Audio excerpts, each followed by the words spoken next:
Lily শুভর প্রেম মনের মধ্যে দাবিয়ে রেখে বাবার কথা মতো স্ট্যাবলিশ ছেলের সঙ্গে বিয়ের পিঁড়িতে বসল। নিজের ইচ্ছে ভালো লাগাগুলোকে মেরে মনকে কঠোর করে পা দিল নতুন সংসারে। হাই প্রোফাইল ফ্যামিলিতে লিলির মানিয়ে উঠতে কষ্ট হলেও সে তার কর্তব্যগুলো যথাযথ পালন করার চেষ্টা করে। তা সত্ত্বেও শাশুড়ির কাছে বাবার বাড়ির খোঁটা তাকে পেতেই হতো। শ্বশুর বাড়িতে এত লোকের ভিড়েও লিলি একা। যে স্বামীর হাতে বাবা তাকে তুলে দিয়েছিল সেই স্ট্যাবলিশ ছেলে খুব ব্যস্ত। লিলির জন্য তার সময় নেই। এত বড় বিজনেস, এত লোকের সঙ্গে মিটিং সারতে সারতে অনেক রাত হয়ে যায় বাড়ি ফিরতে। এদিকে ঘরে ফিরে লিলির মন মরা মুখটা দেখে বিরক্ত হয় ঠিকই, কিন্তু মন মরার কারণটা জিজ্ঞেস করার সময় কোথায় উনার।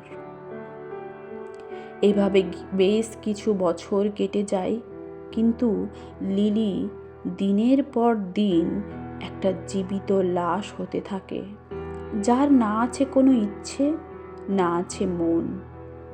বাবার মাথা নত না হয় এই ভেবে যে সংসারে লিলি পা দিয়েছিল, সেই সংসারের লোকেরাই তার বাবাকে ছোট লোক বলে অপমান করে। সেই বাবা মা মেয়ে সুখী হবে বলে তার প্রেম কেড়ে নিয়ে স্ট্যাবলিশড হাই প্রোফাইল ছেলের কাছে বিয়ে দিয়ে এখন বলে অ্যাডজাস্ট করতে হয় মেয়েদেরই, কপালে যা ছিল তাই হয়েছে এই বলে ভাগ্যের দোষ দেই।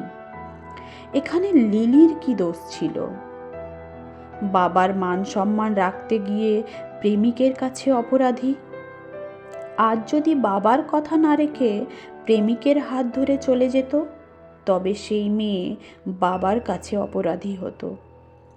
কিন্তু সেই বাবা মা তো বলে না তোর কপালের দোষ নেই, কপালটা আমরাই তৈরি করে দিয়েছি, তাই আমরা অপরাধী, আমরা শাস্তিটা ভুগব, তুই নয়।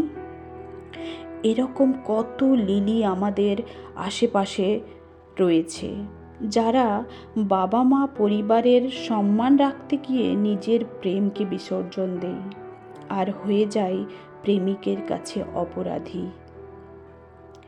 এদিকে এক বুক প্রেম মনে চাপা দিয়ে মুখ বুজে কম্প্রোমাইজ করে সংসার করে যায়।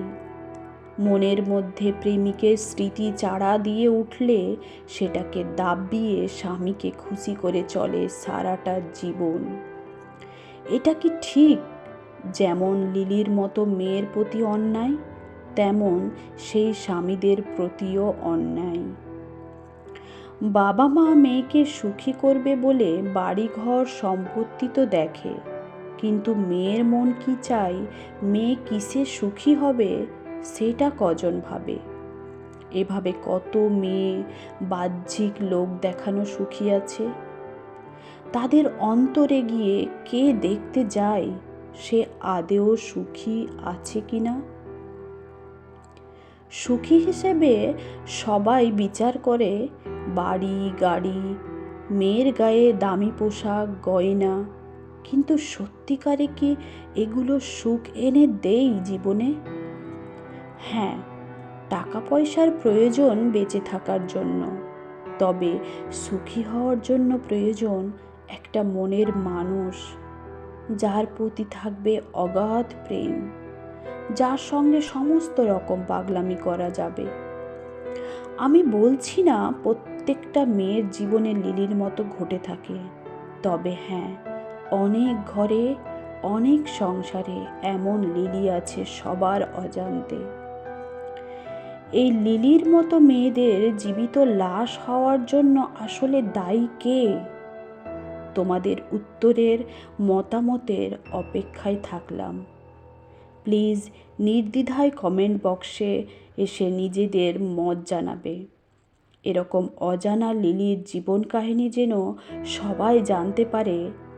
বেশি বেশি করে ভিডিওটিকে শেয়ার করো, ভালো লাগলে লাইক করো, চ্যানেলে নতুন এসে থাকলে সাবস্ক্রাইব করে আমার পাশে থেকো। সবাই ভালো থেকো, নিজের কাছের মানুষদের ভালো রেখো। Thank you.